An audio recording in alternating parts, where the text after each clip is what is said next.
Radio Taïwan International, les joies de l'éco-construction. Bonjour à toutes et à tous, bienvenue dans l'émission Les joies de l'éco-construction. Nous sommes en plein cœur de l'hiver, mais il me reste encore un reportage très intéressant que j'avais fait à la fin de l'été et que je n'avais pas encore eu le temps de partager avec vous. C'était un chantier principalement en matériaux naturels dans l'école primaire du village Fengnan, sur la côte est de Taïwan, près de Fuli. En langue amis, ce village s'appelle Jilamitai. Le chantier a duré plusieurs mois et a rassemblé au total des centaines de volontaires qui se sont relayés à tour de rôle. Il y avait de très nombreux défis, je vous en parlerai la semaine prochaine. Car aujourd'hui, je voudrais surtout vous parler du parcours de Amu et de Komui.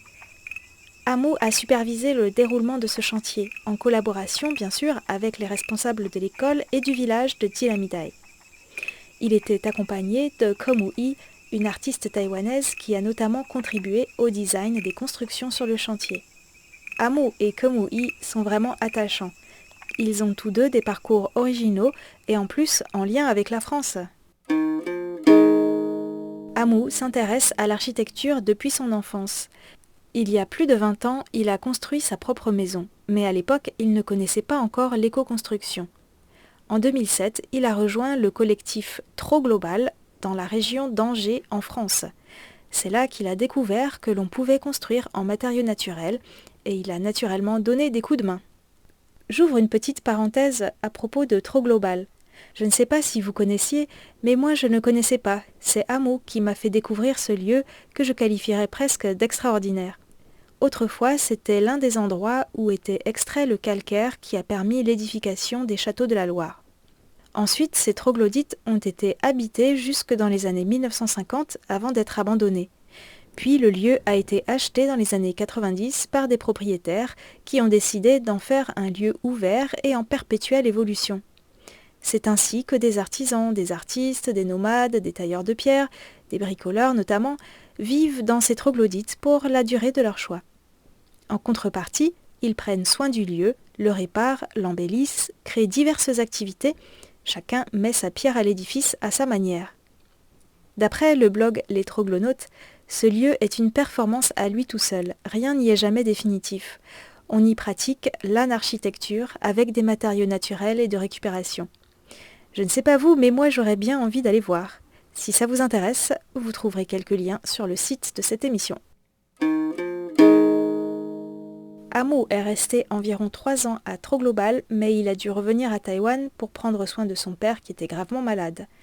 Une fois son père guéri, Amu a vagabondé à Taïwan.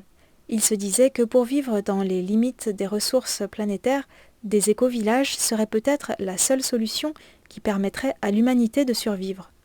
Il a souhaité s'inspirer de son expérience à Trop Global pour faire éclore l'idée d'éco-village à Taïwan où cela n'est pas encore très développé. Le rêve est devenu réalité, même s'il y a eu par la suite quelques rebondissements.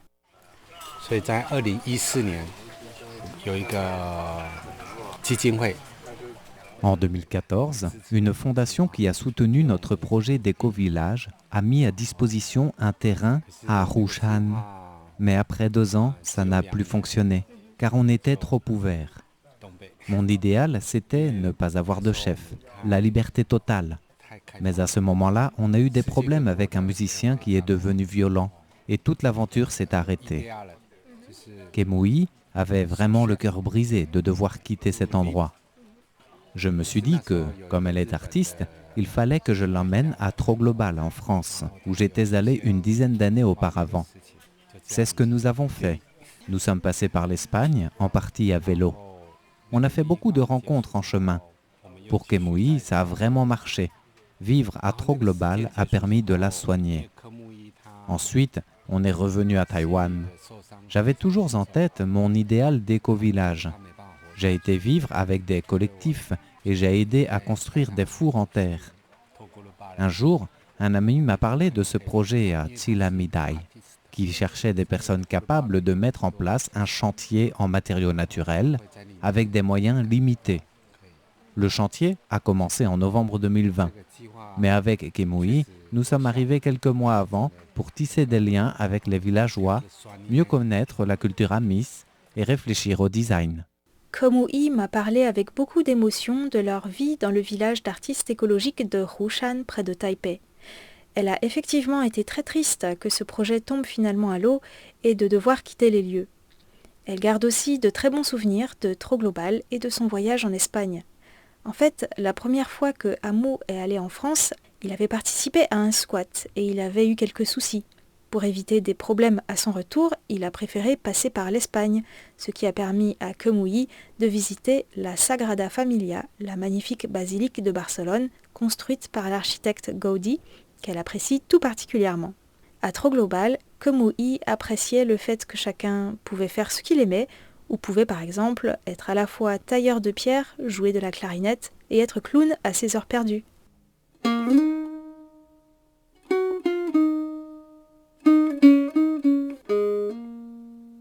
Ce voyage en Europe l'a amenée à réfléchir à ses racines.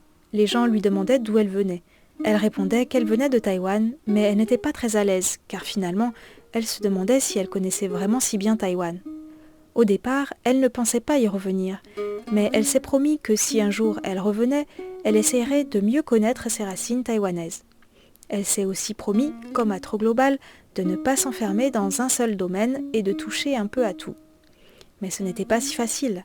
À leur retour à Taïwan, Amu et Komui ont habité un moment à Sanyi, un lieu connu pour la sculpture sur bois à Taïwan. Ils vivaient dans un collectif où la vie était assez libre. Un jour, Komui a voulu faire le montage de vidéos qu'elle avait filmées sur le thème du corps et de l'environnement. Mais elle n'avait pas d'ordinateur. En épluchant les petites annonces sur Internet, elle a trouvé un petit boulot à Taipei dans un restaurant vegan. Elle a donc quitté Sanyi pour retourner dans sa ville natale, Taipei. Mais elle n'était plus habituée à la grande ville, c'était très difficile.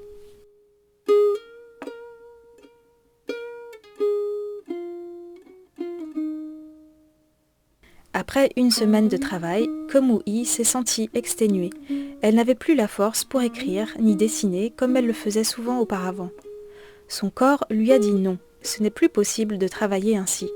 Elle adorait cuisiner, mais cuisiner sans s'arrêter, sans liberté, ce n'était pas pour elle. À l'époque, elle se déplaçait en vélo. Elle s'est donc arrêtée sur les berges de la rivière et s'est demandé ce qu'elle voulait faire après. C'est là qu'est apparue une image de marionnette. En faisant des recherches, elle a découvert que ce que pouvaient faire des mains, surtout celles d'un marionnettiste, était vraiment exceptionnel. Ce n'était pas pour rien d'ailleurs que les vidéos qu'elle avait tournées portaient sur le corps. Finalement, Komui a trouvé les mains qu'elle cherchait.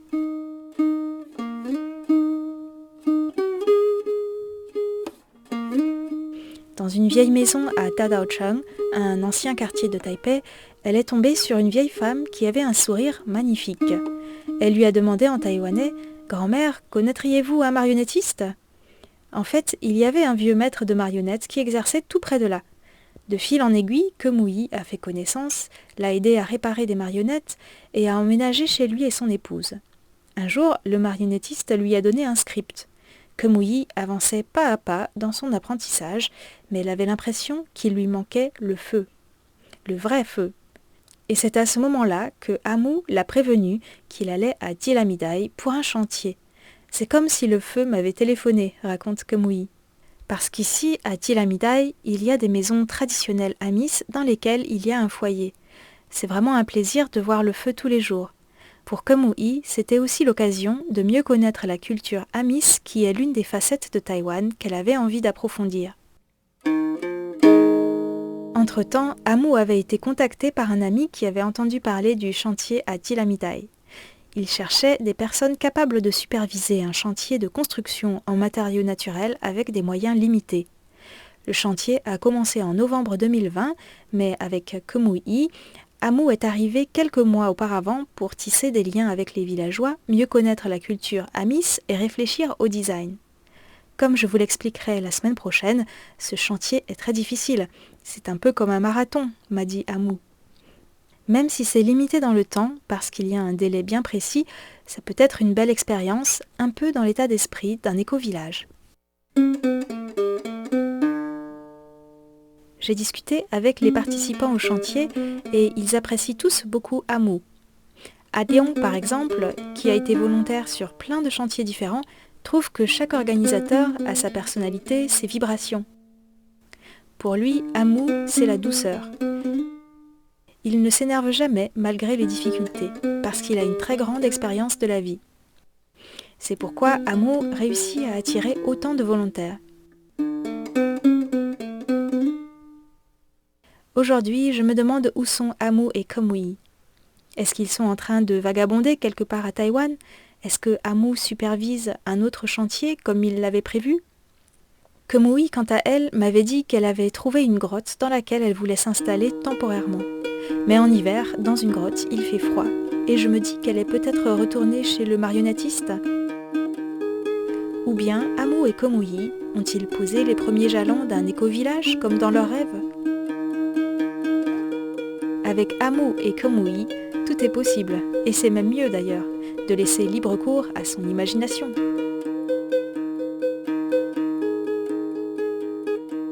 Où qu'ils soient, ils vivent la vie pleinement et avec poésie. Quant à vous, j'espère que je vous aurai donné envie de découvrir en quoi consistait exactement ce chantier et quelle était l'ambiance sur place. Dans ce cas, rendez-vous mardi prochain sur les ondes de Radio Taïwan International. En attendant, bonne continuation et n'hésitez pas à explorer les liens sur la page de cette émission.